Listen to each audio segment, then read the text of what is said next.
할렐루야. 잘 계셨습니까? 보고 싶었습니다. 네.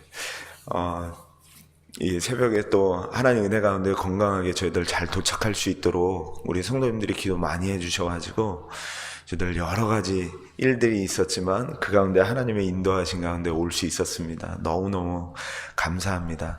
제가 잠깐 기도하고 예배를 드리도록 하겠습니다. 하나님 아버지 감사합니다.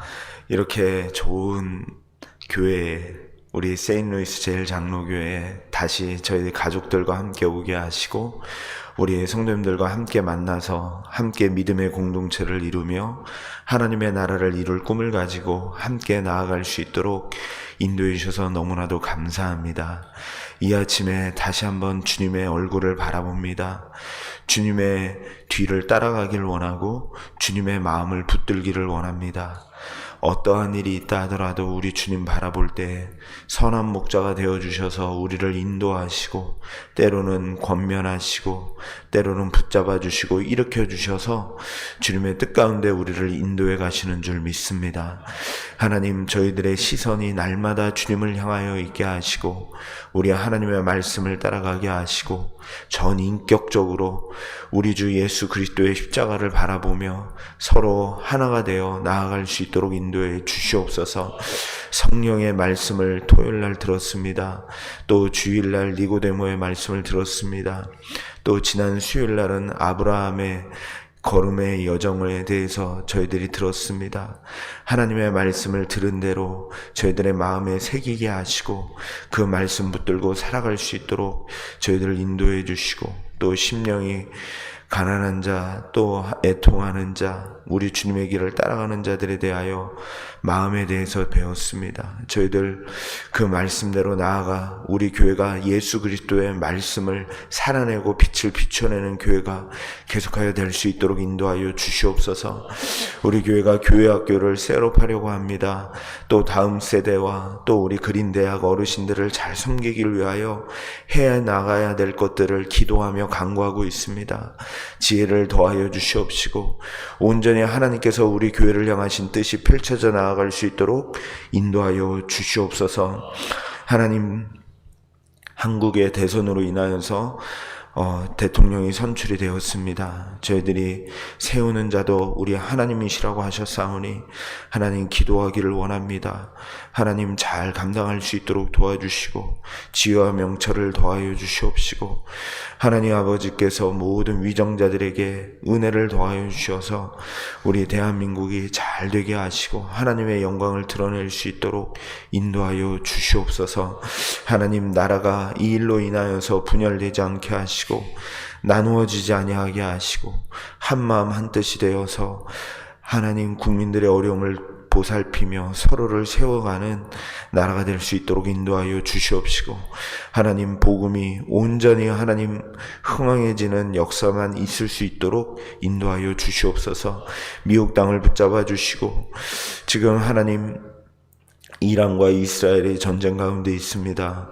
하나님, 이 일이 점점점 번져나가 어떻게 마무리가 되어질지 우리 하나님의 손을 간절히 바라보고 있사오니 주여 불쌍히 여겨 주시옵시고 하나님, 미국 땅에도 이민자들과 또 하나님 많은 유대인들이 있습니다. 이곳에서도 여러 민족이 살면서 하나님 그것이 이곳까지 번지지 아니하게 하시고 하나님, 이 시간들이 오히려 기도하는 시간, 우리 주님을 만나는 시간, 우리 주님을 의지하는 시간 되어지게 하셔서 땅끝이라 불리우는 이스라엘 땅까지 다시 한번 예수 그리스도의 복음이 흥황하게 되어지는 놀라운 역사가 있도록 인도하여 주시옵소서. 우리 주님을 간절히 사모합니다.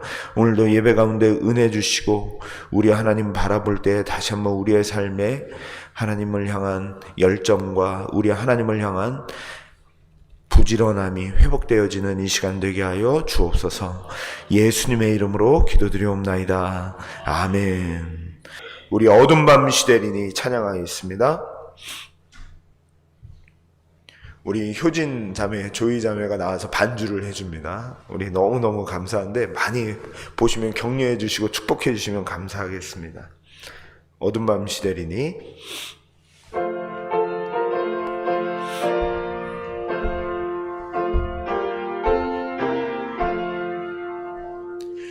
어두운 밤 시들이니 내 직분 지켜서 잔이슬 맺힐 때에 일찍 일어나 해 돋는 아침부터 힘써서 일하라. 일할 수 없는 밤이 속히 오리라. 어두운 밤 시대니 내 직분 지켜서 일할 때 일하면서 놀지 말아라. 낮에는 수고하라. 쉴 때도 오겠네. 일할 수 없는 밤이 속히 오리라. 어두운 밤 시되리니 내 직분 지켜서 지는 해 빗긴 볕에 힘써 일하고 그 빛이 닿아서 어둡게 되어도 할 수만 있는 대로 힘써 일하라. 아멘. 이 시간 우리가 합심으로 한번 기도하겠습니다. 이 시간 기도할 때 우리의 크리스찬의 성도의 직분을 지켜서 열심히 일하게 해 주옵소서. 믿음의 성도로 사는 것이 세상 사는 사람들보다 2배로 힘들지 모르지만 우리가 일할 수 없는 밤이 오기 전에 우리가 깨어있고 하나님의 일을 열심히 게으르지 아니하며 달려갈 수 있도록 인도해 주시옵소서. 조금 더 건강할 때, 조금 더 힘이 있을 때 나의 모든 것을, 가장 좋은 것을 하나님 앞에 드릴 수 있는 저희들 될 수 있도록 인도하여 주시옵소서. 우리 같이 한번 합심으로 기도하도록 하겠습니다. 기도하시겠습니다. 하나님 아버지, 이 시간 주님 앞에 나아갑니다. 저희들 일할 수 없는 밤이 속히 오리라. 우리 어르신들이 또 하나님 믿음의 선배들이 날마다 이야기했던 이 말이 오늘도 찬송으로 저희들 고백하며 나아갑니다. 하나님, 저희들 일할 수 있는 밤이 오기 전에 우리들의 가장 좋은 것을 하나님 앞에 드릴 수 있도록 인도하여 주시고, 일할 수 있도록 도와주시고, 섬길 수 있도록 도와주시고, 주님의 일들을 감당하며 나아갈 수 있는 저희들 될 수 있도록 인도하여 주시옵소서. 그래서 정말로 하나님의 뜻을 이루어내게 하시고 하나님의 영광을 드러내게 하시고 하나님이 이 땅에 비춰내고자 하시는 하나님의 백성들을 향한 하나님의 뜻이 온전히 펼쳐져 나아갈 수 있도록 인도하여 주시옵소서. 하나님 감사합니다. 오늘도 이 새벽에 하나님 앞에 엎드려 싸우니 깨워주셨사오니 다시 한번 저희들이 깨어서 나아가야 될 방향이 무엇인지 깨닫게 하시고 알게 하여 주시옵소서. 우리 조이, 효진, 우리 사랑하는 친구가 이렇게 아침에 와서 또 반주를 했습니다.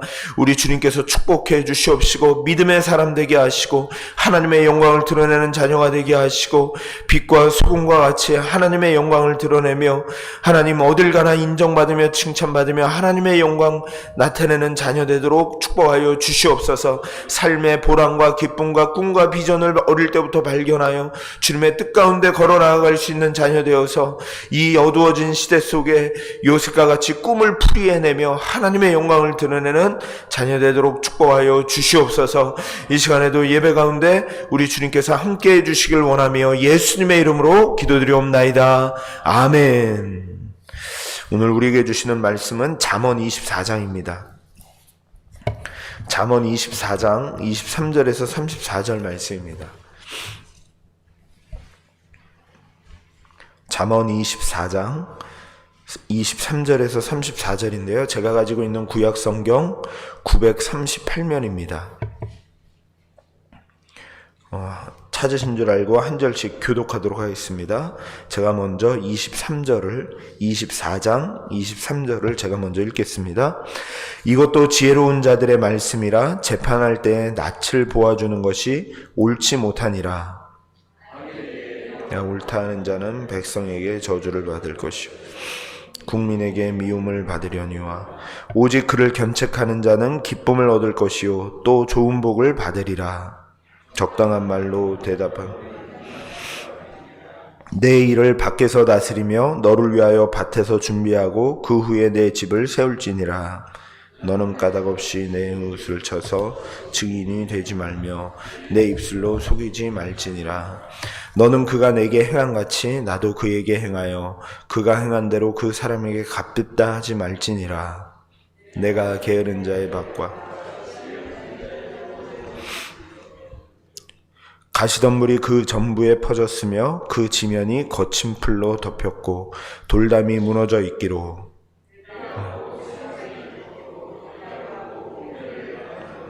내가 좀 더 자자 좀 더 졸자 손을 모으고 좀 더 누워있자 하니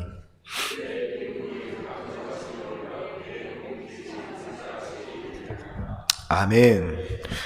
잠언이 솔로몬이 쓴 것으로 1장 1절에 나오는데요. 근데 여러 파트로 이렇게 나눠져 있습니다. 그 중에 아버지가 아들에게 훈계하는 장면도 나오고 또 지혜로운 자가 어떻게 살아가야 되는지를 22장에서부터 24장 마지막 절까지는 지혜자가 훈계하는 장면이 나옵니다. 그리고 25장부터는 오늘 읽은 바로 다음 본문부터는 히스기야 왕 때에 그것도 솔로몬이 쓴 잠언이에요. 그런데 히스기야 왕 때에 그 솔로몬의 잠언을 다시 한번 모아서 기록하고 있어요. 25장 1절에 보면 이렇게 기록되어져 있죠. 이것도 솔로몬의 잠언이요 유다 왕 히스기야의 신하들이 편집한 것이니라. 그래서 잠언이 몇 파트로 이렇게 좀 나눠져 있는데 사실은 오늘 읽은 본문 파트가 조금 애매한 파트예요. 지혜자가 말한 것이 22절까지 끝나고 23절부터 저희가 34절까지의 기록이 굉장히 그 지혜자의 말을 좀 응축해서 암축해서 결론적으로 쭉 이어가고 있는 모습을 보게 돼요. 그래서 서로 연결되지 않는 것처럼 이렇게 보이게 되는데 궁극적으로 저는 이 잠언서를 보면서 이 지혜가 뭘까 보면은 공동체의 콘텍스트에서 항상 이야기하는 것을 보게 됩니다. 저희들이 어떻게 하면은 내가 더 지혜롭게 살까? 이런 걸 저희들이 궁금해서 성경을 보게 되는데 잠언서나 시편이나 성경 전체를 보면 지혜가 뭘까? 지혜는 혼자 잘 사는 게 지혜가 아니라 다른 사람들과 어떻게 하면 어울려서 살 수 있는가? 다른 사람들과의 대화할 때, 부모를 대할 때, 자녀를 대할 때, 그리고 교회 안에서 교회 성도들 간에 대할 때 어떻게 대해야 하는가가 지혜다라고 이렇게 얘기하는 것이죠. 그래서 어떤 사람이 지혜로운 사람이냐? 공동체 생활을 잘하는 사람이 지혜로운 사람이다 라고 이렇게 얘기하는 것입니다. 그래서 10계명도 보면 1계명에서 4계명까지는 누구를 대한 것이죠? 하나님과 우리와의 관계. 그리고 5에서 10계명은 어떤 것을 얘기하죠? 이웃과 우리와의 관계. 결국은 지혜와 하나님의 말씀은 이 공동체의 컨텍스트를 이야기한다는 것을 보게 돼요. 하나님께서 에덴 동산을 만드시고도 제일 다 보기 좋았더라 하셨는데 한 가지가 보기 안 좋으셨대요. 창세기 2장 18절에 보니까 여호와 하나님이 이르시되 사람이 혼자 사는 것이 좋지 아니하니 라고 하면서 우리는 혼자 사는 존재가 아니라 같이 사는 존재로 하나님이 창조하셨구나 이런 것을 보게 돼요. 제가 PPT에는 넣지는 않았지만 베드로전서에 보면 이렇게 얘기합니다. 우리가 구원받은 것은 나 혼자 구원받았다 이렇게 얘기하지 않고 너희는 택하신 족속, 제사장, 거룩한 나라, 어떤 공동체로 부름을 받았다라고 이렇게 얘기를 하고 있어요. 에베소서 2장 19절에서 22절에도 보니까 너희는 그리스도 안에서 사도들의 터 위에 세우심을 받았으니 함께 지어져가는 처소가 되느니라. 그러니까 예수를 믿는다는 것은 나 혼자 예수를 잘 믿으면 되지 뭐 이게 아니라 함께 공동체로 불려져서 함께 지어져 가는 것이 지혜다라고 이야기를 하는 거죠. 고린도전서 12장 12절에서 13절은 이렇게 기록하고 있어요. 우리는 예수 그리스도를 머리에 두고 한 몸인데 그 몸에 많은 지체가 있다. 이게 교회다라고 이야기를 하면서 이 교회가 서로 다른 모양과 배경도 다르고 자라온 성격도 다르고 모든 것이 다른데 지혜가 뭐냐? 이 가운데 어떻게 하나가 되느냐? 어떻게 성장해 가느냐? 이게 지혜다라고 이렇게 이야기를 하고 있는 것이죠. 그래서 성경에서 말하는 지혜는 뭐냐면 공동체 안에서 어떻게 서로를 대하고 어떻게 서로가 성장해 가느냐. 그게 지혜로운 사람이다 라는 거예요. 그래서 어떤 분들은 나는 교회 안 나가고 공동체에서 상처를 받았기 때문에 나는 혼자 살 거야 라고 이야기하시는 분들이 있는데 그게 지혜가 아니라는 거예요. 혼자 사는 게, 혼자 신앙생활하는 게 지혜가 아니고 어떻게 하면 함께 또 가족들이 또 교회 공동체로서 지혜롭게 사느냐, 그게 지혜다라고 이야기를 합니다. 오늘 말씀에서는 특별히 재판할 때 어떻게 해야 되는지를 말씀하고 있어요. 재판할 때 정직하게 말하라. 23절에서 26절을 제가 요약해서 한번 읽어드리면 이렇게 됩니다. 내가 친하다고 해서, 낯을 보아준다는 것은 친하다고 해서, 아니면 나에게 뇌물을 줬다고 해서, 아니면 나에게 잘해준다고 해서 그 사람에게 호의를 더 준다든지, 분명하게 재판의 기준을 흔들려가지고 재판하지 말라. 그런 사람들은 백성에게 저주를 받고 미움을 받게 된다는 거죠. 교회 안에서도 어떤 룰이 있는데 그 룰을 사람에 따라 이렇게 좌지우지하게 된다면 그것이 이 성도들에게 피로감을 줄 수 있다는 거죠. 분명하게 어떤 사람에게 호의를 더 주고 안 주고 이게 아니라 분명한 기준을 정했으면 그 기준에 맞춰서 낯을 보아주는 게 아니라 공동체 안에서는 분명히 그 재판을 해야 된다라고 이야기를 하는 거죠. 그러면서 오히려 친하다고 해도 오히려 뇌물을 줬다 하더라도 그 사람에게 뇌물을 준 것으로 재판을 굳게 하는 게 아니라 바르게 말해주는 것이 더 기쁨이 있고, 26절에 보면 그것이 입맞춤과 같다라고 하는 것은, 입맞춤은 이 당시에 존경하는 사람에게 입을 맞춰줘요. 그리고 친한 사람들끼리 입을 맞추는 게 이 당시 사람들이었어요. 그러니까 저희들이 그렇게 오히려 하는 것이 존경하는 표시이고 그것이 서로 공동체를 세워가는 일이다라고 이야기를 하는 것입니다. 이 재판할 때 사람들이 거짓말을 얼마나 많이 하냐면, 이 독일에서는 선서할 때 이것을 이야기한대요. 내가 허위 진술을 할 때는 얼마나 그 심한 징역을 사냐면 5년 이하의 징역에 처할 수 있다라고 이렇게 얘기를 하고 있어요. 친하다고 해서 혹시 좀 보태거나 거짓말을 하면 그럴 수 있다는 거예요. 이 미국하고 영국에서는 디스커버리 시스템이라는 것을 운영하고 있다고 해요. 그 증인을 세우기 전에 양 변호사 측이 서로 가지고 있는 증거들을 양쪽 증인들한테 보내는 거예요. 그래서 섰을 때 거짓말하지 말라고. 이런 증거들을 우리가 가지고 있으니까 똑바로 얘기하라고 이제 그 디스커버리 시스템을 가지고 있는 거죠. 하도 이 증인으로 선서를 해도 거짓말을 하니까 이런 시스템을 미국에서는 도입하고 있다고 하는 것입니다. 그 한국에서 법원에서는 증인들이 뭐라고 선서하는지 봤더니 이렇게 얘기한대요.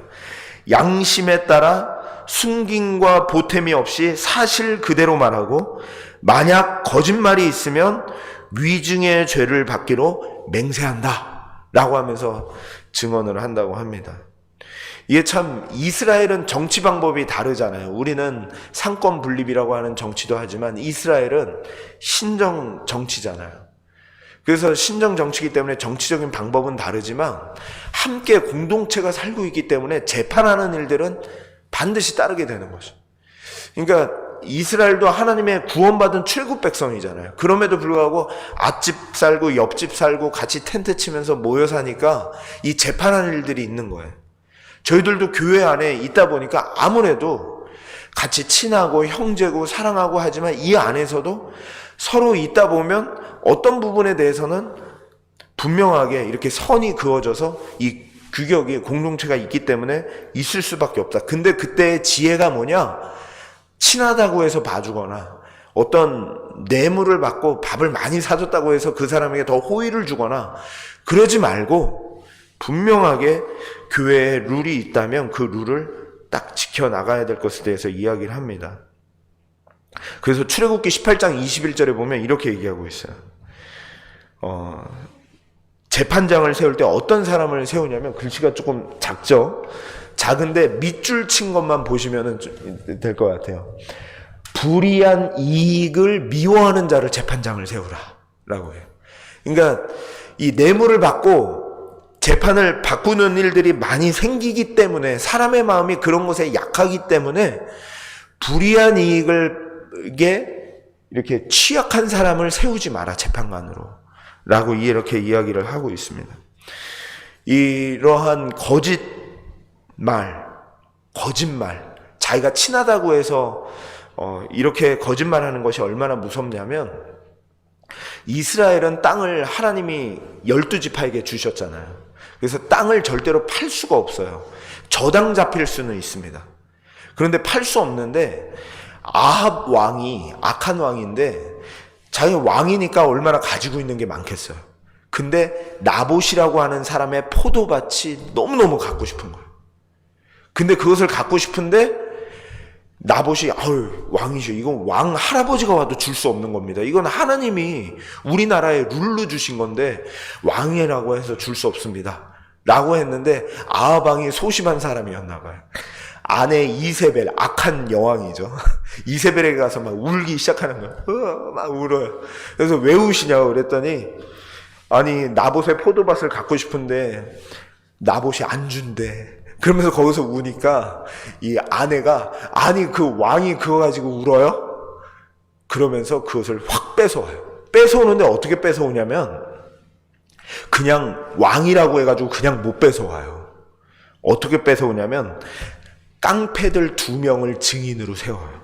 그래서 열왕기하 21장 13절에 보면 이렇게 말씀하고 있어요. 비류라는 게 깡패들을 돈 주고 산 거예요. 그 비류들이 뭐라고 얘기했냐면 나봇에 대해서 거짓 증거를 하기 시작한 거예요. 나봇이 하나님과 왕을 저주하더라 이러면서 막 2사람의 증인을 세워가지고 거짓말을 하고 다닌 거예요. 그래서 바로 돌로 쳐 나봇을 죽이게 됩니다. 그리고 나봇의 밭을 확 뺏어가요. 그러니까 그만큼 거짓말이 무섭다는 거예요. 거짓말을 하면 정말 이런 일들이 벌어진다는 거죠. 그래서 잠언 14장 25절에도 보면 이렇게 말씀합니다. 진실한 증인은 사람의 생명을 구원하여도 거짓말은 뱉는 사람은 사람을 속이느니라. 그런데 하나님께서는 분명히 말씀하고 있습니다. 잠언 19장 5절에 보면 이렇게 말씀하고 있어요.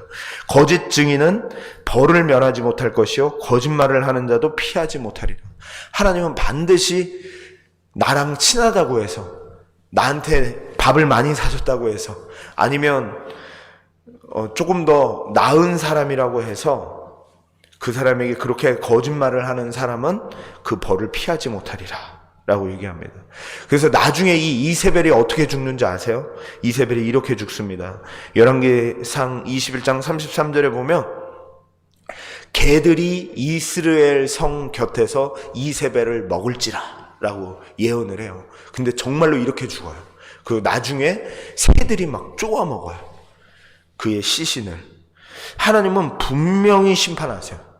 그리고 하나님이 알고 계시고, 하나님께서 나랑 친하다고 해서 좀 보태서 얘기한다거나 거짓말을 한다거나 공동체를 그런 것들이 깬다는 거예요. 그래서 공동체 안에서 우리가 함께 신앙생활할 때 그런 일을 해서는 안 된다는 거예요. 어떤 재판이 있고 어떤 말을 할 때 그런 것을 피해야 된다라고 이렇게 이야기를 하고 있습니다.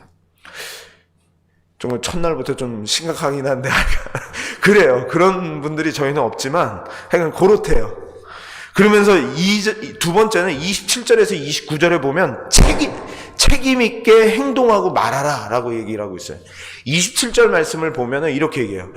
자기 바깥 일을 잘 해놔야 집을 세울 수 있듯이 자기가 자기에게 맡겨진 바깥 일을 책임 있게 감당하고 돈을 벌어야 집을 또 그것으로 세울 수 있듯이 공동체에 대한, 가족에 대한 책임을 질 것에 대해서 얘기를 하고, 28절에서는 이웃에게 대하여 이웃이 싫다고 밉다고 해서 거짓말을 하거나 또 이웃을 때리기 위해서 거짓말을 하는 이런 무책임한 일들에 대해서 이야기를 하고 있습니다.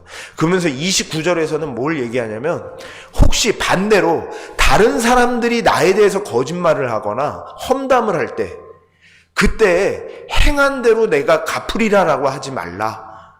오히려 그냥 하나님께 맡겨라 라는 말씀을 해요. 그러니까 공동체 안에서 서로 험담하고 거짓말을 하고 상대방을 내려앉게 하려고 하고 끄집어내려고 하려 할 때 그러지 마라. 근데 반대로 내가 당할 때에는 보호해줘라. 야, 이게 어떻게 가능할까? 이게 진짜 상상이 안 됩니다. 이웃의 명예를 지켜줘야 된다는 거죠. 내가 소중한 것처럼 다른 사람도 소중한다는 거예요. 우리가 말 한마디에 다른 사람이 상처받고 깨지는 일들이 얼마나 많은지 모릅니다. 사람의 마음이 강한 것 같아도 사람의 마음이 굉장히 약합니다. 이 유리 멘탈 뭐 그런 말 하잖아요. 사람의 마음이 되게 약해요. 저희들도 여기 오면서 여러 곳을 들렸어요. 들리면서 꼭 들리면 사는 게 있어요. 자석을 삽니다. 이렇게 그 냉장고에 붙이는 자석을 꼭 사요. 여기 갔다 왔다 하고 자석을 사는데, 어제 제가 지나가는 말로 듣기로는 조금 긴 자석이 있는데 깨졌대요. 제가 보니까 저희들이 이런 걸 사면은 잘 보관해야 되는데 애들도 많고 짐도 많고 그러니까 그냥 이렇게 두고 온 거예요. 저러다 이거 깨지는데 그런 생각이 있지만 그냥 왔어요. 근데 아니나 다를까 와서 보니까 깨졌어요. 이게 툭 부러졌대요. 깨지기 쉬워요. 만약에 제가 거기다가 깨지기 쉬움 이런 거를, 우리들이 국민이잖아요. 애가 넷이니까 국민들이 많으니까 이거를 좀 스티커를 붙여놨으면 어땠을까, 그런 생각이 들었어요. 근데 이런 걸 붙여놔야 될까 봐요. 우리 성도님들도 가슴에 이렇게 좀 붙이고 다닐까 봐요. 깨지기 쉬움. 저희들은 정말 깨지기 쉬워요. 때로는 정말 아무 말도 아니고 그냥 지나가는 말로 한 것 같은데 그 말 때문에 이게 툭 깨져요. 저는 그냥 아무렇지 않게 짐도 많고 가족들이 많으니까 그냥 여러 사람 지나다니니까 그냥 그러고서 놓고 왔는데 탁 열어서 보니까 깨져 있어. 깨진지도 몰랐는데. 그런 것처럼 저희들이 성도님들이 같이 계시고 같이 다니면서 우리도 모르게 다녔는데 무심코 던진 한 말에 나중에 포장지를 뜯어서 딱 보니까 깨져 있어. 이런 일들이 서로 무책임한 말들 속에서, 거짓말하고 그런 말들 속에서 깨지기 쉽다라는 이런 이야기가 있다는 것이죠. 제가 이런 말도 들어봤습니다. 저는 한 번도 제가 직접 본 적은 없는데요. 이렇게 열심히 교회를 하려고 모처럼 만에 이제 교회를 하는 거예요. 앞에서 우리 배토충 장로님이 안내위원들 30분 전에 와서 기도합시다. 기도하고 딱 옷도 딱 잘 차려입고 주보를 나눠주기 시작합니다. 근데 나눠주는데 지나가는 한 사람이 한마디를 딱 하는 거예요. 저 장로 되려고 열심히 하는구만. 그리고 딱 지나갔어요. 그러면 그 말 한마디가 공동체를 산상조각내는 거예요. 열심히 하려고 했던 마음을 그냥 탁 깨트려 버리는 거예요. 그러니까 그분이 모처럼 만에 이제 우리 교회가 분위기도 좋고 열심히 우리가 하나 되어서 함께 나아가는구나. 그러고서 나아가려고 하는데 아이고 장로 되려고 하는구만. 그 말에 툭 깨져요. 그리고 목사님하고 같이 식사를 하는데 참 그 친구 참 우아하더라고. 그 우아하다는 말이 좋은 말인 줄 알았더니 우아하다는 말이 좋은 말이 아니라 우질나게 우라지게 아부하더라고. 우아하더라. 그러면서 그 말 한마디가 그냥 툭툭 부러뜨리는 거예요. 그러면서 그거에 상처를 받는 거예요, 사람들이. 성도들 간에 공동체 안에서 있다 하더라도 그 말이 상처를 받는 거예요. 그래서 거짓 증언, 거짓말 하지 말라라고 얘기하는 거죠. 그래서 저희 성도님들은 될 수 있으면 저희들이 말하는 것에 대해서 좀 조심해야겠다라는 생각이 듭니다. 특별히 정치인에 대해서 얘기하는 것도 저희들이 안 했으면 좋겠어요. 정치인에 대해서 이야기하면 거의 욕밖에 없거든요. 그러니까 안 했으면 좋겠어요. 그리고 연예인에 대해서도 저희들은 연예인에 대해서 별로 관심이 없으실 것 같은데 연예인들도 그 댓글 때문에 자살을 하고 그러잖아요. 그러면 얼마나 마음이 안타까워요. 저희들이 함부로 내뱉는 말, 전체를 다 알지 못하고 내뱉는 말 때문에 상처를 받는 일들 때문에 얼마나 마음이 아픈지, 그런 말을 생각해 볼 때 저희들이 말하지 않는 것이 중요하겠다. 그것이 우리의 공동체를 깨트리고 우리의 마음에 상처를 주기 때문에 그렇다. 그런데 왜 이런 말들을 하는가? 잠언 26장 22절에 보니까 이렇게 말씀하고 있습니다. 남의 말 하기를 좋아하는 자의 말은 별식과 같대요. 별식이 맛있다는 말이거든요. 우리가 막 라면 먹고 싶다 막 이럴 때, 저는 라면을 좋아해서 라면인데 어떤 걸 좋아하는지 모르겠어요. 어떤 분들은 땅콩 먹고 싶다, 어떤 분들은 지포 먹고 싶다. 그런 별식과 같아서 백속 깊숙한 곳으로 내려가느니라. 남의 말하는 것이 더 재밌고 흥미롭다는 거예요.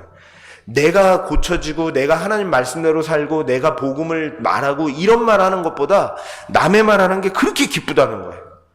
그래서 남의 말하기를 우리가 좋아하는 습성이 있기 때문에 남의 말을 하지 아니하고 거짓말하지 아니하는 그 행동을 책임감 있게 할 것에 대해서 지금 말씀하고 있는 것이죠. 그러면서 다시 한번 제가 29절에서 34절에 게으르지 않고 지혜 연습하기를 세 번째로 나누고 싶어요. 왜냐면 30절에서 33절에 보니까 이렇게 얘기를 해요. 포도밭에 어떤 사람이 지나가는데 가시덤불이 있고 돌담이 무너져 있더래요. 봤더니 게으른 사람의 밭이었다는 거예요. 좀 더 자자, 좀 더 눕자, 손을 모으고 좀 더 누워있자. 그런 사람들은 빈궁과 궁핍이 갑자기 오더라도 이상한 것이 아니라는 거예요. 그러니까 저는 이것이 문맥상 쭉 이어갈 때 어떻게 생각이 되냐면 지혜를 연습하지 않는 자의 모습이다라고 생각이 드는 거예요. 지혜를 연습하지 않고 공동체 안에서 말을 어떻게 하느냐가 지혜였잖아요. 근데 공동체 안에서 난 그런 거 필요 없어, 나는 그냥 그렇게 사는 거 다른 사람 상관없이 내가 잘 살 거야, 나는 나만 생각할 거야 라고 하면서 그냥 좀 더 누워있자, 졸자, 내 행동과 내 말에 대해서는 고칠 생각이 전혀 없이 그냥 그렇게 살아가면 나의 삶에 지혜가 없고 가시덤불이 덮고 돌담이 무너져 있는 것도 모른 채 살아가게 된다라는 말씀으로 문맥상이 이렇게 연결이 되더라고요. 우리가 그래서 말할 때 저 사람은 가시가 있어, 이런 말도 하잖아요. 말할 때 그냥 가시 섞인 말을 막 해요. 반대로 말이 없는 사람들, 답답한 사람들한테도 그런 말을 하죠. 저 사람 입에 가시가 있나 그래서 입을 다물고 있는 사람에게 반대로도 얘기를 하는데, 저희들이 이 지혜, 다른 사람에 대해서 말을 하는 것을 덕을 세우고 세워주는 말을 하지 않는 것이, 저는 그 연습을 하지 않는 것이 바로 이런 모습이다라고 생각이 들어요. 교회 공동체 안에 있으면서도 우리가 함께 살아가는데 다른 사람 난 신경 안 쓸 거야, 나는 나 혼자 신앙생활 하면 잘하는 거지 뭐, 이것 자체가 게으른 거예요. 그게 연습하지 않는 거라는 거예요. 그래서 어떤 것이라고 얘기하냐면 에베소서에 보니까 이렇게 말씀하고 있습니다. 에베소 4장 29절에 이런 연습을 해야 돼요. 무릇 더러운 말은 너희 입 밖에도 내지 말고 오직 덕을 세우는 데 소용되는 대로 선한 말을 오히려 하고, 이런 연습을 해야 된다는 거예요. 듣는 자들에게 은혜를 끼치는 말들을 하는 연습을 해야 된다는 거예요. 그렇지 않고 게으르게 살면 가시돋친 삶을 살게 되고 지혜 없는 자의 삶이 되기 때문에 우리는 예수 그리스도 안에서 어떤 말을 해야 되느냐, 옆에 있는 사람을 세워주고 옆에 있는 사람들을 칭찬해주고 옆에 있는 사람들이 은혜를 끼치는 말, 더 신앙 안으로 들어오게 하는 말, 예수님을 붙들게 하는 말, 하나님의 은혜를 나눌 수 있는 말, 이런 말들을 해라 라고 이야기합니다.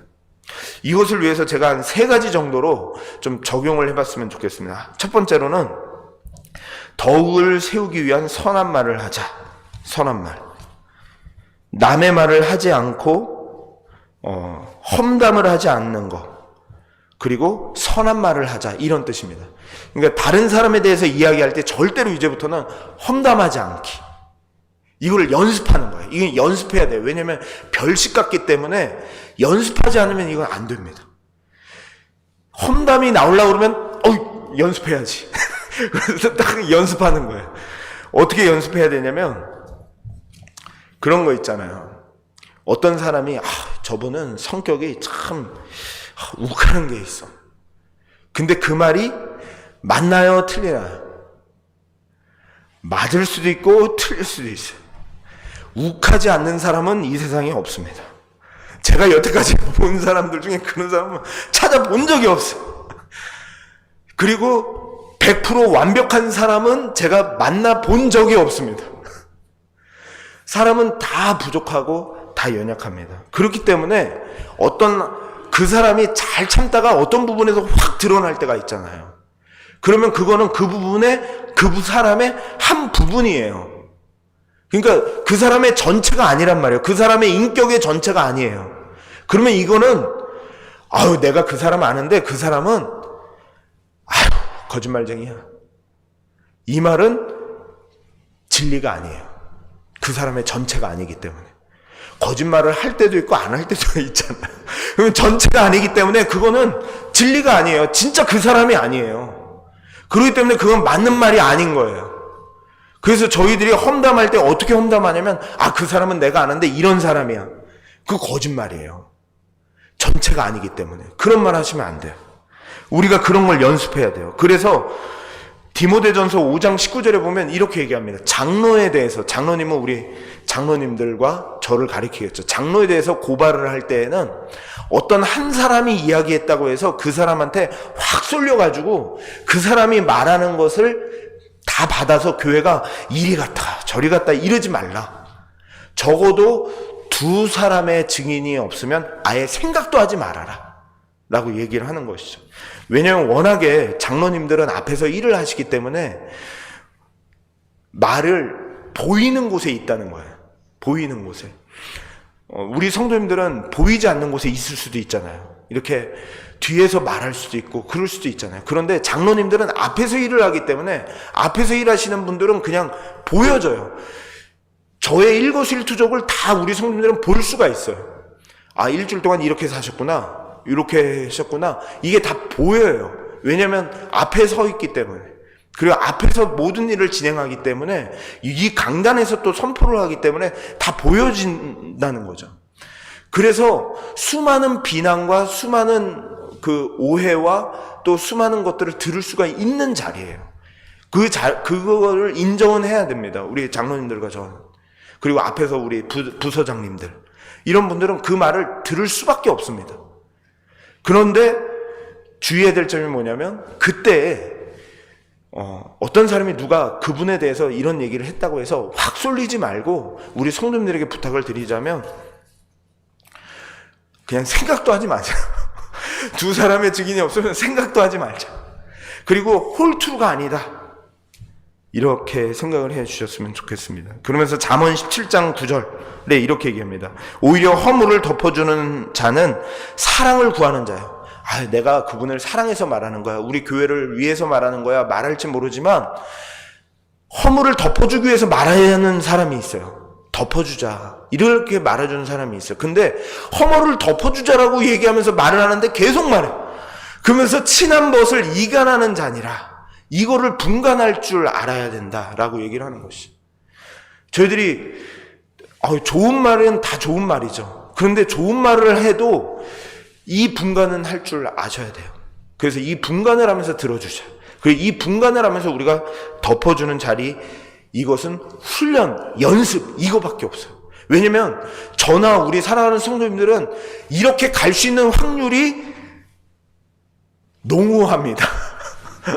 그렇기 때문에 연습해야 돼요. 연습. 자꾸 연습해야 돼요. 게으르지 마셔야 돼요. 이 연습하는데 게으르면 안 돼요. 그게 지혜자의 삶이에요. 그 두 번째로는 덮어주는 훈련을 하자, 이런 생각이 듭니다. 저는 이 노아 이야기에서 조금 예화를 들고 싶은데요. 노아가 술을 먹고 벌게 벗고 누운 거예요, 대낮에. 노아가 잘못했죠. 근데 노아가 잘못했는데 셋째 아들 함은 딱 들어와서 보니까 아버지가 술 먹고 누워있는 거예요. 뻘개벗고 누워있는 것을 다른 사람들에게 다 들추고 막 얘기하고 다니기 시작했어요. 그리고 난 다음에 첫째 셈하고 야벳이 그 이야기를 듣고 뒷걸음질 쳐서 아버지 얼굴을 보지도 않고 벗은 모습을 쳐다보지도 않고 이불을 덮어주고 나왔어요. 근데 참 성경은요 참 신기해요. 노아가 잘못했죠. 그런데 덮어준 이들이 축복을 받고 막 말하고 다닌 함이 진실이에요. 사실이에요. 그런데 그 반응 속에 저주를 받게 돼요. 참 이 모세 이야기도 마찬가지예요. 모세도 이 구스 여인을 취하게 되잖아요. 근데 구스 여인을 취한 것을 가지고 너만 하나님의 말씀을 전하는 자냐? 우리도 하나님 말씀을 전한다라고 하면서 아론과 그 아내가 흉을 보고 다녔거든요. 그러니까 막 문둥병이 갑자기 들고 그런 저주를 받게 되잖아요. 근데 그게 참 모세가 잘못했죠. 그리고 노아가 잘못했죠. 그런데 성경은 잘못한 것을 봐줘라 이런 말이 아니라 이것은 하나님이 심판을 하시는데 공동체 안에서 우리가 그 어떤 것이 지혜인가, 자기 아버지가 그렇게 인사불성돼서 누워있을 때 뒷걸음질 쳐서 덮어주는 그것 자체는 잘했다. 그게 연습이라는 거예요. 그게 저희들의 마음대로 안 돼요. 저희들은 막 말하고 싶어요. 근데 이게 게으르지 않게 연습해야 될 게 이거겠다라는 생각이 듭니다. 세 번째로는 하늘 법정에 맡기자. 이거는 이제 덮어주는 연습을 제가 잘못 적었는데요. 하늘 법정에 맡기자. 이거는 29절 말씀에 이렇게 적혀져 있습니다. 너는 그가 내게 행한 같이 나도 그에게 행하여 그가 행한 대로 그 사람에게 갚겠다 하지 말지니라. 공동체를 세우는 것이 지혜인데 그때 똑같이 나도 거짓말해야지. 똑같이 그 사람을 흉봐서 잡아내려야지. 이렇게 하지 말라라고 이야기합니다.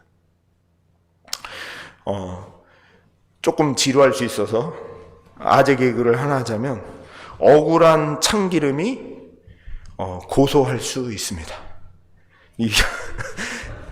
네, 억울해가지고 막 세상 법정에 고소할 수도 있겠죠. 그런데 그렇게 하지 말라라고 얘기를 해요. 교회 안에서는 적어도 저는 이러지 않았으면 좋겠어요. 너무 큰 금액을 어려움을 당하고 많은 어려움이 있을 때 세상 사람들에서 만났다 그러면 고소 자리까지 가는 경우가 있죠. 고소를 해야 되겠죠. 분명한 정확한 그것을 위해서 재판을 받기 위해서 고소해야 되겠죠. 그런데 교회 안에서만큼은 저는 이 공동체 안에서만큼은 고린도전서에서도 얘기했지만 세상 법정으로 가지 않았으면 좋겠어요. 교회가 타락하면 저는 세상 법정으로 가는 것 같아요. 교회가 이 세상 법정으로 나아가지 않는 자리에 저희들이 있었으면 좋겠습니다. 왜냐하면 그렇다면 어떻게 해야 될 것인가? 이런 억울한 일을 당했어요. 누가 나에 대해서 막 거짓말을 하고 다니고 험담을 퍼뜨리고 다녀요. 그때 어떻게 해야 될까요? 그때 이 연습을 해야 돼요. 로마서 8장 1절을 처음에 암송한다. 자, 다 같이 한번 읽어보겠습니다. 시작! 이제 그리스도 예수 안에 있는 자에게는 결코 정죄함이 없는. 다른 사람들은 정죄하지만 그래 맞다 나 죄인인 거 맞지만 그리스도 안에 있는 자에게는 정죄함이 없다 하고 못을 탁 먼저 박으세요. 그러면서 로마서 8장 33절 34절을 또 읽는 거예요. 여기 보면은 누가 능히 하나님께서 택하신 자들을 고발하리요 의롭다 하신 이는 하나님이시니. 그 밑에는 한번 같이 읽어보겠습니다. 시작. 누가 정죄하리요 죽으실 뿐 아니라 다시 살아나신 이는 그리스도 예수시니. 그는 하나님 우편에 계신 자요 우리를 위하여 간구하시는 자신이라. 여기서 하나님 우편에 계시다는 게 어떤 의미냐면요, 이게 재판할 때 쓰는 말이에요. 법정에서 쓰는 용어예요. 이 용어가 정확하게 사도 바울이 그 법정 용어를 지금 쓰고 있는데 하나님 우편에 예수님이 계시다라고요. 좌편에 계시면 안 되나요? 왜 우편에 계시나? 우편에 계시다는 의미가 뭐냐면 변호사, 우리를 변호하고 계시는 예수님의 모습을 나타내고 있는 거예요. 강구하시니라. 우리를 위하여 변호하고 강구하는 모습을 나타내기 위해서 우편에 계시다라고 얘기하는 거예요. 여기에서는 억울하고 당할지 모르지만 하나님, 예수 그리스도께서 하나님, 이 사람은 무고합니다. 하나님, 이 사람은 죄가 없습니다. 하나님, 저 사람이 잘못입니다. 하나님 심판대 앞에서 하나님이 심판해 주시는 게 진짜잖아요. 보좌 우편에 예수님이 계시다 라는 것을 보고 견디라는 거예요. 그 사람이 나한테 행한 대로 내가 반드시 갚아주겠다 이러지 말고 예수 그리스도께서 보좌 우편에 계신 것을 보고 똑같이 행하고 똑같이 갚지 말고 견뎌라 라고 이렇게 말씀하는 거죠. 저는 이것이 스데반 집사였다고 생각해요. 이 스데반 집사님이 예수님의 복음을 전하다가 돌에 맞아 죽잖아요. 근데 돌에 맞아 죽을 때 스데반이 이 장면을 봤어요. 사도행전 7장 55절에 보니까 이렇게 말씀하고 있습니다. 스데반이 성령 충만하여 하늘을 우러러 주목하여 하나님의 영광과 및 예수께서 하나님 우편에 서신 것을 보고 라고 이야기를 하고 있어요. 스데반이 성령이 충만하니까 복음을 전한 것 때문에 자신을 죽이려고 사람들이 둘러섰어요. 둘러섰는데 그때 원수들이잖아요. 자기를 막 죽이려고 그래요. 근데 그때 하늘을 딱 보는데 뭐가 보이냐면 보좌 우편에, 하나님 우편에 서신 예수님을 봤어요. 자기를 변호하고 있는 예수님을 본 거예요. 나 억울합니다 이렇게 말하고 싶은데 스데반 집사가 내가 뭔 잘못을 했냐라고 말하고 싶은데 보좌 우편에서 나를 변호하고 계시는 하나님, 스데반 집사는 죄가 없습니다. 스데반 집사는 괜찮습니다 라고 변호하시는 그 주님을 보면서 참아낸 거예요. 근데 참아내니까 어떻게 됐습니까? 사도행전 7장 60절 보니까 스데반이 이렇게 얘기해요. 무릎을 꿇고 크게 불러 이르되 주여. 자기를 향하여 돌을 던지는 그들을 향하여 뭐라고 얘기하냐면 이 죄를 보좌 우편에 계신 예수님을 보면서 이렇게 얘기하는 거예요. 이 죄를 그들에게 돌리지 마옵소서. 보좌 우편에 계신 그 주님을 보니까 이 죄를 그들에게 돌리지 마옵소서. 이게 어떻게 가능하죠? 나를 끌어내리고 죽이는 그 원수들 앞에서 보좌 우편에 계신 주님을 딱 보니까 그들에게 돌리지 마옵소서. 이게 가능하구나. 원수의 눈을 쳐다보면서도 인사할 수 있는 일이 가능하겠구나. 그 원수라 할지라도 사랑할 수 있는 일이 가능하겠구나. 보좌 우편에서 나를 위하여 십자가 지신 그 손을 가지고 하나님, 내가 저 사람의 죄를 위해서 십자가에 죽었습니다. 이제 저 집사님, 저 성도님에게는 정죄함이 없습니다 라고 하시는 그 주님을 딱 바라볼 때 공동체를 세울 수 있는 힘이 거기에 있구나 라는 것을 보게 돼요. 그래도 어떤 분들은 이렇게 얘기하실 것 같아요. 그래도 죽잖아요. 스데반 집사님이 죽잖아요. 맞아요. 스데반 집사님이 죽죠. 저도 어떤 분은 살리기도 하시고 어떤 분은 죽이기도 하시고 왜 그런지 모르겠어요. 근데 죽어요. 성경은 그냥 그대로 기록해요. 죽어요. 근데 성도님들 생각해 보세요. 하늘 법정에서 이제 그것을 재판해 주실 뿐만 아니라 스데반 집사가 죽고 난 다음에 그 다음에 사도행전이 누구로 바뀌어지죠? 이제 사도 바울로 바뀌잖아요. 이 스데반 집사를 죽일 때 주동자가 사도 바울이었다고 해요. 이 스데반 집사의 옷을 사도 바울 앞에다 넣거든요. 이 죽고 난 다음에. 근데 스데반 집사가 살아있을 때보다 복음이 이 사도 바울이 이 스데반 집사가 죽는 모습을 보고 뭔가 깨달음이 있었고 변화가 있었는지 예수를 만나고 난 다음에 사도 바울이 10배, 100배는 더 복음을 전했던 것 같아요. 그리고 사도 바울의 제자가 누군지 아세요? 제자가 사도행전을 기록한 누가예요. 근데 누가가 스데반 집사는 죄가 없다고 사도행전을 기록하고 있어요. 그러면서 지금 오고 오는 우리들에게까지 지금 전해지고 있어요. 스데반 집사는 죄가 없습니다. 이렇게 전해지고 있어요. 이런 걸 보면서 하나님의 방법은 놀랍다. 우리가 생각하는 것보다 훨씬 더 지혜로우시다. 그래서 억울한 말을 들을 때도 있고, 그때 똑같이 갚아주면서 공동체를 깨지 말고 보좌 우편에 계신 그 주님을 바라보면서 품어주고 사랑하고 나아가다 보면 그것도 그 사람의 홀이 아니잖아요. 그 사람도 뭐에 씌어서 순간 뭐 때문에 그럴 수 있잖아요. 전체가 아니잖아요, 그 사람. 그래서 성경은 계속하여 우리들에게 얘기해 주신 것이, 사랑하는 교회 공동체가 서로 예수 그리스도를 머리에 두고 한 몸으로 지어져 나가고 세워나가고 서로 사랑하고 돌아볼 것에 대해서 이야기하는 것이, 이게 지혜예요. 난 교회에서 상처받았으니까 이제 신앙생활 안 할 거야. 다른 사람들 사랑하지 않을 거야. 교회에서 나 혼자 신앙생활 잘하면 됐지. 그게 지혜가 아니라 그게 게으른 거예요. 그게 가시가 덤기고 그 담이 무너지는 그 모습이 바로 그 모습이에요.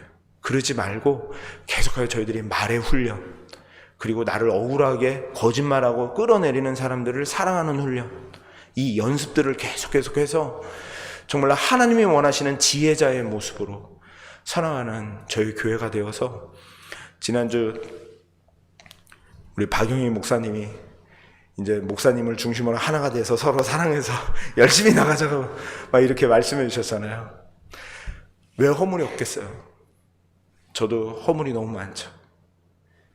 서로 그 가운데서 공동체가 서로 하나 되어서 서로 같이 세워져 나가며, 좀 억울한 일이 있으시면 하늘 예수님이 보좌 우편에 앉으신 거 보면서 같이 나가요. 그리고 또 너무 억울하면 또 오셔서 저한테 얘기해 주시고 같이 기도하고 같이 씨름하면서, 그렇다고 해서 떨어져 나가는 게 아니라, 저는 그 말을 굳게 믿고 싶은데 제가 우리 교회 와서 제일 힘을 주었던 것이, 저희는 이제 발로 차도 나갈 사람은 없어요 라고 얘기한 게 저에게 제일 큰 힘이었거든요. 이제 우리 교회는 괜찮다, 그러면 됐다. 그 마음이 너무너무 저한테 안정감을 주더라고요.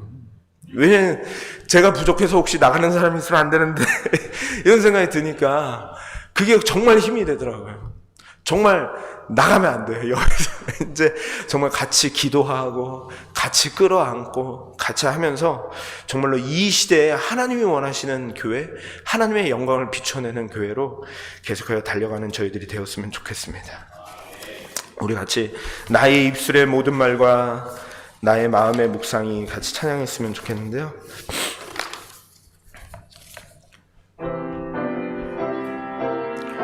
마음의 이 연습을 계속하기를 원합니다. 이 마음으로 나의 입술의 모든 말과 나의 입술의 모든 말과 나의 마음의 묵상이 주께 연락되기를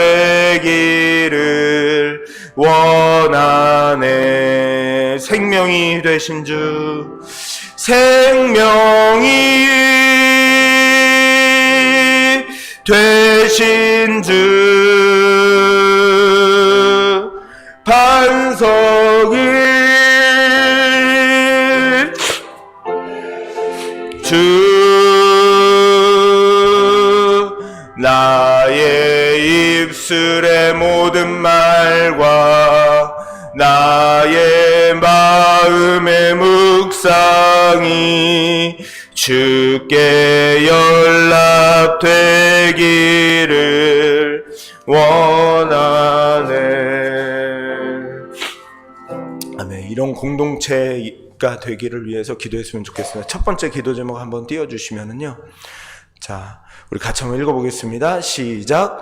욕심과 마음의 술수에 빠지지 않고 불편해도 말씀에 순종하며 믿음으로 인내하는 자 되게 하옵소서. 이게 지지난번 거를 제가 못 바꾼 것 같은데요. 저희들이 공동체를 하나로 세우기 위하여 입술과 나의 마음과 묵상이 주께 연락되는, 우리 교회가 하나 되어 달려가는 그런 저희들 되게 하여 주시옵소서라고, 이 시간 우리 같이 나 자신을 위해서 말씀을 생각하면서 진짜 지혜자의 삶을 연습하게 해 주옵소서. 이런 마음으로 같이 기도했으면 좋겠습니다. 기도하겠습니다. 하나님 아버지, 이 시간 주님 앞에 우리 자신을 맡겨드립니다. 오늘도 말씀을 들었습니다. 이 말씀이 하나님 참 주님의 십자가의 은혜와 복음이 아니고서는 해소할 수 없는 말씀이라 압니다. 우리들이 입술에 친하다고 또 가깝다고 또 그렇게 해서 공동체를 흔드는 것이 아니라 공동체를 세워가며 하나 되어서 달려갈 수 있는 저희들 되게 하여 주시옵소서.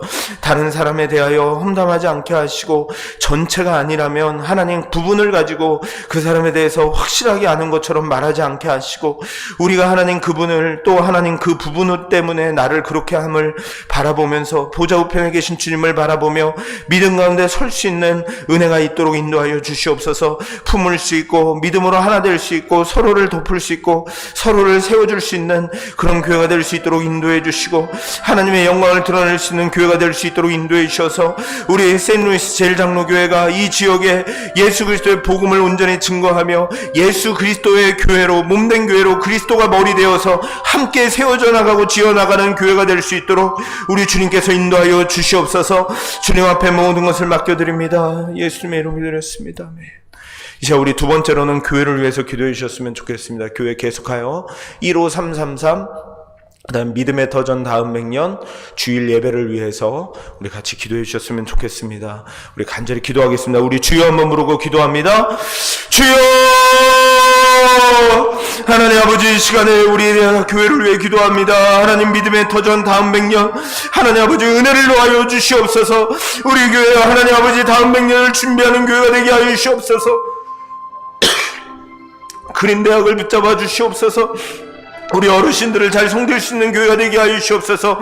우리 어린아이로부터 어른들을 섬기는 법을 배우는 교회, 우리 어른들을 잘 섬기면서 하나님 자기 일들도 잘 책임있게 감당할 수 있는 교회, 하나님 그런 성숙한 하나님 신앙인으로 자라나는 교회가 될 수 있도록 하나님 인도해 주시옵소서. 그래서 우리 교회가 정말 하나님 이 시대가 감당하지 못하는 하나님의 사람들을 일어나게 하는 교회가 될 수 있도록 인도하여 주시옵소서. 우리가 또한 다음 세대 우리 자녀들을 위하여 헌신할 수 있는 교회, 희생할 수 있는 교회, 그들을 온전히 말씀 가운데 세울 수 있는 교회, 그들의 기반을 닦아주는 교회, 그들의 징검다리가 되어줄 수 있는 교회가 될 수 있도록 우리 교회를 축복하여 주시옵소서. 우리 교회가 하나님 있는 대로 하나님 우리 자녀들에게, 우리 미래들에게, 우리 리더들에게 하나님 이 시대를 이끌어 나갈 우리 사랑하는 자녀들에게 하나님의 은혜를 심겨주고 말씀으로 그들을 온전히 건강하게 세울 수 있는 교회로 계속하여 달려나갈 수 있도록 인도하여 주시옵소서.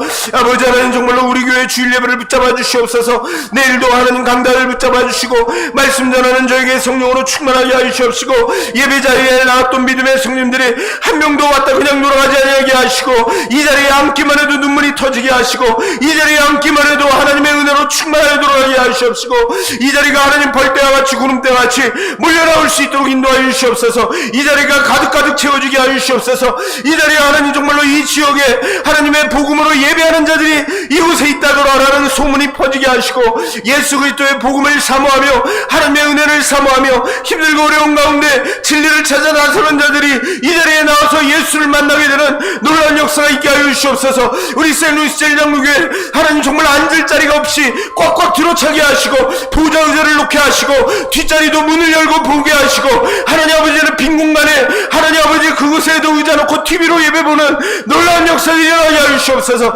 계속하여 하나님은 부흥의 역사가 있게 하여 주시옵시고, 하나님 예배 때마다 하나님의 능력이 나타나게 하시고, 십자가의 복음의 능력이 이 자리가 충만히 채워지는 은혜가 있도록 하나님 인도하여 주시옵소서. 우리 아이들이 이곳에서 하나님 시끄럽게 떠들며 와글와글 되어지는 놀라운 역사 있게 하시고, 우리 아이들이 하나님 아버지의 지하에서부터 1층까지 하나님 유스와 우리 어린아이들까지 청년들이 하나님 이곳을 가득 채우며 메꾸게 하여 주시옵시고, 하나님의 영광을 드러내는 교회로 설 수 있도록 하나님 인도하여 주시옵소서. 하나님 내일 주일 예배 가운데도 기도자와 하나님 성가대와 찬양팀과 말씀 전하는 저희들 하나님의 은혜를 붙잡아 주시옵소서. 하나님 내일 예배 가운데 하나님의 성령이 운행하는 예배가 되게 하시고, 주님의 뜻이 펼쳐지는 예배가 되게 하시고, 예배 가운데 말씀 가운데 다시 한번 우리들이 세워지는 예배가 될 수 있도록 하나님 인도하여 주시옵시고, 우리 교회가 말씀 가운데 다시 한번 새로워지는 은혜가 있도록 인도하여 주시옵소서. 이 시간에는 우리 앞에 보시면 오늘 선교지를 위한 기도 한번 보시기 바랍니다. 선교지는 우리가 PCA 교단에서 같이 함께 하고 있는 선교사인데요. 케냐입니다. 케냐인데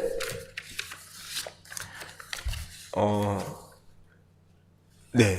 저 동아프리카 지금 이제 케냐 쪽을 중심으로 해서 섬기고 있는데 강샘, 강글로리아 우리 두 부부시고 일단 엘리아나 이렇게 있습니다. 자녀가 있는데 애들이 딱 봐도 어리죠.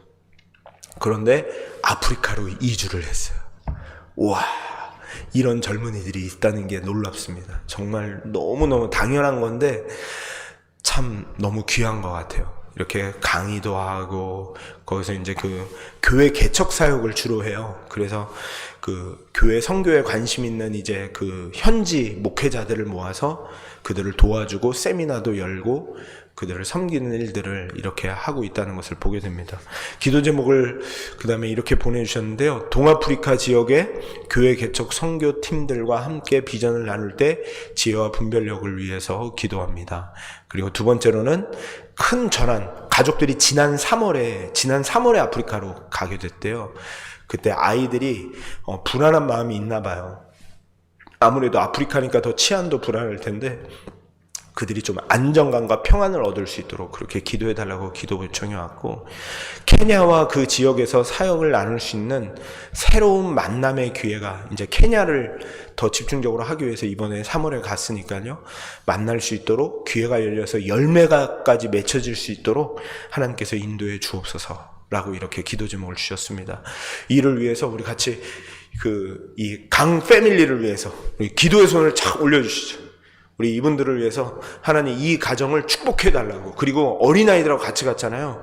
우리 교회도 이런 사람들이 많이 나왔으면 좋겠어요. 정말 1년에 한두 가정씩은 진짜 우리 교회가 파송하는 교회가 됐으면 좋겠어요.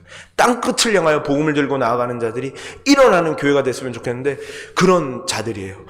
이 자들의 기도 제목을 보시면서 우리 같이 주여 한번 부르면서 이 가정을 힘달라고, 성령의 지혜와 능력을 더해달라고 우리 같이 주여 한번 부르며 기도합니다. 주여!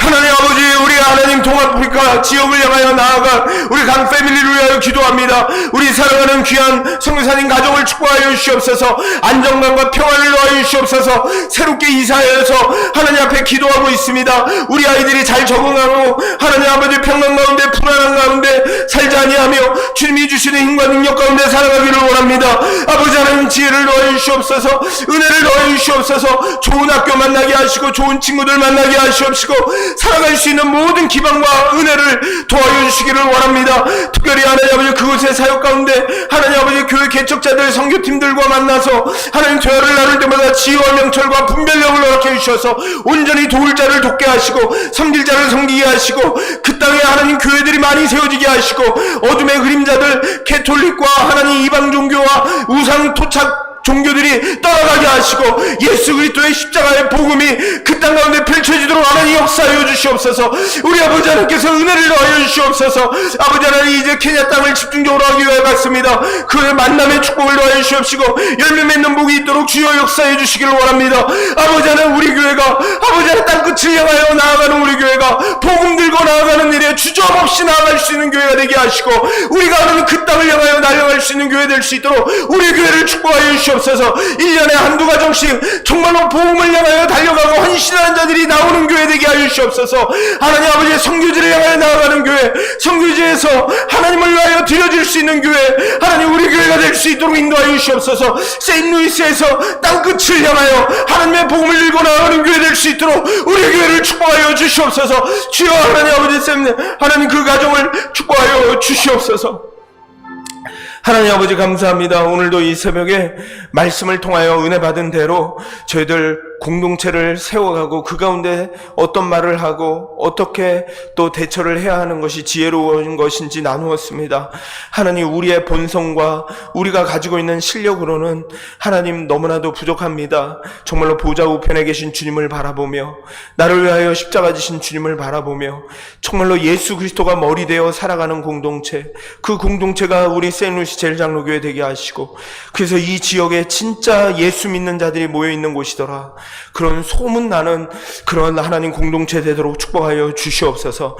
하나님 아버지 정말로 우리 내일 주일 예배를 주님 앞에 맡겨드립니다. 하나님, 주일 예배에 말씀 전하는 부족한 종을 성령으로 충만하게 하여 주시옵시고 이 자리가 가득 메워지게 하시고 하나님, 정말로 이 자리에 앉을 자리가 없어서 보좌 의자도 깔게 하시고 하나님, 뒤까지 문을 열어서 앉아야 되는 하나님의 놀라운 역사들이 있게 하여 주시옵시고 그것이 그냥 사람만 숫자적으로 많아지는 것이 아니라 영혼이 거듭나며 예수 만나며 이곳에서 치유함이 있으며 진정한 하나님의 지혜자들이 하나님 세워지는 놀라운 역사가 우리 교회를 통하여 계속하여 되어지도록 인도하여 주시옵소서. 하나님, 동아프리카를 향하여 나왔던 강 패밀리를 주님 축복하여 주시옵소서.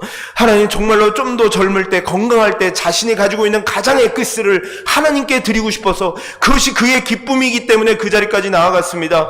그 기쁨 속에 성령 충만함과 하나님의 은혜를 더하여 주시옵시고 하나님, 그 가정을 축복해 주시고 그 자녀들이 오히려 잘되고 오히려 복을 누리며 하나님의 영광을 누리게 하시고 평안과 안정감을 더해 주시고 좋은 학교 만나게 하시고 좋은 선생님 만나게 하시고 좋은 친구들 만나게 하시고 잘 정착하고 하는데 어려움이 없도록 하나님, 그곳에서 하나님 오히려 인정받으며 한국 사람이라는 것 때문에 더 많은 하나님 온hon을 받을 수 있는 놀라운 일도 경험할 수 있도록 인도하여 주시옵소서. 그 땅에 예수 그리스도의 십자가의 복음이 온전히 증거되어지게 하시고 하나님, 이 땅을 새롭게 하는 하나님의 역사가 그 가운데 있도록 인도하여 주시옵소서. 하나님, 오늘도 간절한 기도의 제목을 가지고 주님 앞에 나온 믿음의 성도님들의 기도를 응답하여 주시옵시고 자녀를 향하여 우리의 앞길을 위하여서 우리의 미래를 위하여서 눈물을 흘리며 우는 우리 믿음의 성도들을 하나님 붙잡아 주시기를 원합니다. 위로해 주시기를 원합니다. 오늘도 돌아갈 때는 하나님이 주시는 힘을 가지고 돌아갈 수 있도록 도와주시옵시고 하나님, 날마다 하나님 앞에 엎드리며 간구하는 그 기도가 하나도 땅에 떨어지지 아니하며 하나님께서 반드시 응답하심을 믿고 담대하게 기도하고 담대하게 나아갈 수 있는 우리 귀한 성도님들 될 수 있도록 축복하여 주시옵소서. 예수님의 이름으로 기도드리옵나이다. 아멘. 이 시간 우리 자유롭게 기도하고 돌아가도록 하겠습니다.